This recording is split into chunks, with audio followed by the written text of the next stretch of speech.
Seja bem-vindo a mais um vídeo do canal Fomos Testemunhas de Jeová. Gente, meu nome é Diego, sou de Manaus. Meus pais já sabem que eu não quero ser mais testemunha de Jeová e ainda assim respeito a minha vontade e não deixaram de falar comigo, e isso é maravilhoso. Eu desejo muito assim que todas as pessoas tenham o privilégio de ter uma família como eu tenho. Mas assim, como começou a minha vida como testemunha de Jeová? Na realidade não foi bem comigo, foi com a minha mãe, que procurava a Deus nas religiões e procurava alguém que falasse para ela aquilo que satisfizesse ela espiritualmente. E aí, no final das contas, as testemunhas de Jeová foram a última, segundo ela, a última religião que ela deu ouvido. E o resultado prático disso foi que, como consequência, ela começou a estudar. Daqui a pouco meu pai estudou, minha irmã e eu. E eu sempre fui mais teimoso, demorei mais para me tornar testemunha de Jeová. Tanto que eu e meu pai, na realidade, né? Minha irmã já foi mais submissa, e aí terminou já fazendo progresso até mais rápido que eu. Mas isso foi criança, eu gostava de estudar a Bíblia, mesmo no início eu não gostava, mas depois eu aprendi a gostar, os histórias bíblicas, né? E aí, tanto que a gente ia, eu e meu pai, a gente ainda ia para aniversário, ano novo, a gente trazia, né? Bolo, salgadinho, doces para minha mãe, e quando ela comia a gente ficava pegando no pé dela. E aí o que acontece? Depois eu fui para o interior, tive outro instrutor lá, e depois eu voltei para a capital, e na capital eu fiz progresso relativamente rápido, muito embora eu odiasse o livro Conhecimento que Conduz à Vida Eterna, por conta daquela dinâmica que me irritava de ter que ler o parágrafo, pergunta e resposta, ler parágrafo, pergunta e resposta, quando eu via que aquele livro tinha um conteúdo tão simples, mas tão simples, que me irritava ter que ficar fazendo aquele processo. Tanto que eu ficava fingindo que não sabia a resposta só para o meu instrutor se cansar. E como, coitado, eu vinha do trabalho, ele sempre cochilava quando ele fazia a pergunta e eu não respondia. Eu ficava, deixa eu ver como é que é. E eu ficava enrolando ele e a gente pouco avançava. Até que, menos da metade do livro Conhecimento, eu disse que queria ser publicador, me tornei publicador.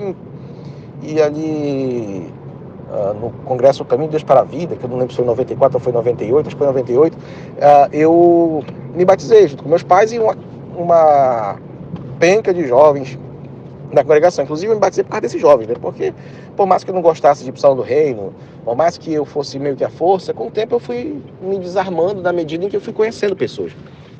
E aí você é isolado da sua família, você é isolado dos seus colegas de fora da organização. O que resta é aquilo ali. Então, mesmo que eu fosse forçado no início, com o tempo, a consequência lógica foi que eu já estava...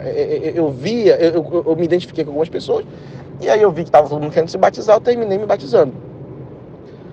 Não me arrependo de ter me batizado, e eu explico por que depois. Mas enfim, no final das contas, eu me tornei testemunha de Jeová no mesmo dia que meus pais. E logo em seguida assinei a petição para pioneiro auxiliar.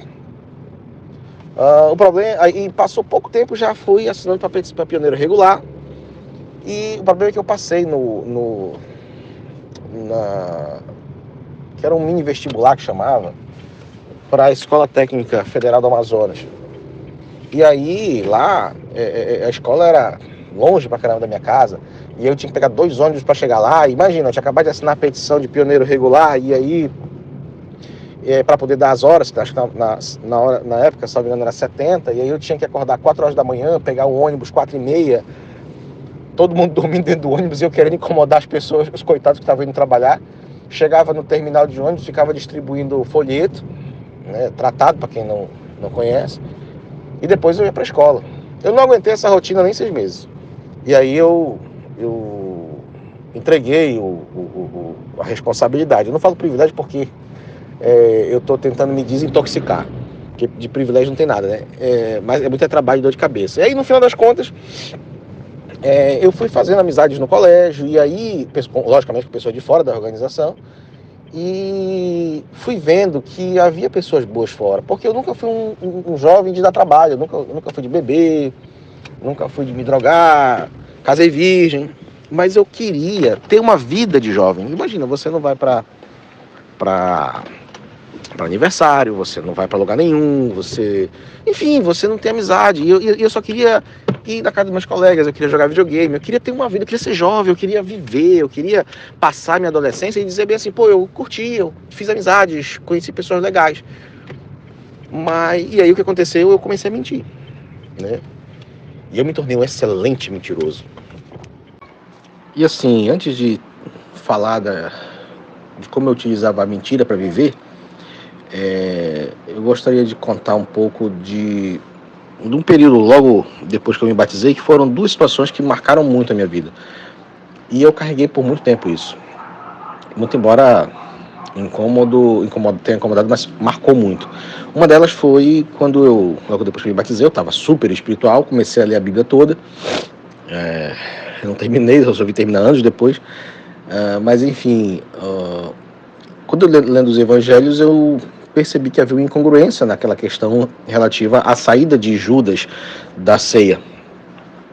Eu não encontrei em nenhum dos livros, em nenhum dos evangelhos, nada que indicasse que Judas havia saído antes de Jesus proceder daquela forma. Na realidade, a conclusão que eu tive foi exatamente o contrário.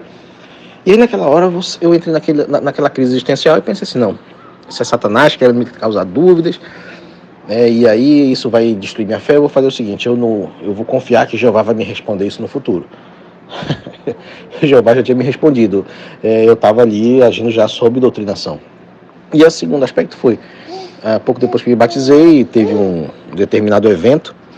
Esse evento, na realidade, foi um aniversário de casamento que seria feito no interior do Amazonas, e para lá ia vários irmãos, e iríamos de barco. Eram parentes, na realidade, de um ancião da congregação que morava perto da minha casa. No dia da gente sair, eu era, como eu falei, muito jovem ainda, né, ali no início da adolescência, e aí eu tava com a barba começando a crescer, entendeu? E aí quando eu cheguei, já com as minhas coisas para ir, esse ancião olhou para mim e falou assim, olha, desse jeito você não vai. Eu disse, desse jeito como? Com essa barba aí. Eu não tinha deixado a barba crescer naquele tempo. Aí eu falei, não, mas tá curta isso aqui. Não, desse jeito você não vai. Aí eu olhei pra minha mãe falou, obedeça. Aí eu fui lá pra dentro, fiz a barba, e minha pele, ela sempre foi muito sensível, então eu me machucava muito. Eu sempre deixava minha barba crescer um pouco justamente para eu não me ferir. Mas eu me vi obrigado naquela circunstância a ter que fazer a barba. Isso me incomodou muito, eu carreguei essa mágoa por anos. E essa mágoa eu carreguei justamente porque eu não tinha encontrado até aquele momento nenhuma base bíblica para isso. Era uma proibição que ele tinha tirado da onde? E agora voltando para a mentira. Em relação a esse aspecto da mentira, eu mentia para os meus pais o tempo todo. E aí, para poder ter uma vida, né? Vamos supor, eu mentia que ia fazer um trabalho de escola, mas eu ia para casa de um colega meu jogar videogame. Eu mentia que, sei lá, tinha uma educação física à tarde para poder ir no cinema com meus colegas. Enfim, eu tinha mentira para tudo, e todas elas eu terminava alinhando, né? Eu comecei a ficar com a memória muito boa para poder mentir, porque eu sempre criava álibis e emendava uma mentira na outra, de modo que eu não fosse pego. E engraçado é que até hoje, eventualmente minha mãe toca no assunto e eu termino dizendo, olha, mas esse assunto aí na época era mentira, entendeu? Para vocês terem uma ideia, teve uma ocasião que eu deixei, eu inventei que eu tinha tomado uma quantidade absurda de suco de cupuaçu, e de fato eu tinha tomado, e que isso tinha me dado um desarranjo intestinal. E aí no meio da reunião eu disse que estava me sentindo bem e que eu precisava ir para casa para poder evacuar, e assim se deu. Fui para casa. Meus pais até um dia desse achavam que suco de cupuaçu em exagero dava diarreia, e eu informei para eles que não dava. É triste chegar nesse ponto e ver como eles ficam decepcionados de saber que eu menti lá atrás. Mas eu também expliquei para eles numa conversa mais recente que eu mentia para poder viver. Então veja bem, dá para ser feliz assim? Me custa crer, me custa muito a crer. E aí na minha adolescência eu conheci a pessoa que hoje é minha esposa, né? Começamos um namorico ali por volta dos 16 anos, né? No meu 16 anos, para ela estava aí na casa dos 15. E aí sempre tinha alguém querendo se meter. A gente tinha um ancião muito influente no circuito na época, que ele perseguiu muito ela, especialmente porque ela não tinha parente dentro da organização. Então ela foi muito perseguida. Eu, pelo menos, tinha meus pais que até certo ponto me protegiam, né? E aí, no final das contas, o tempo se passou e aí a gente se casou.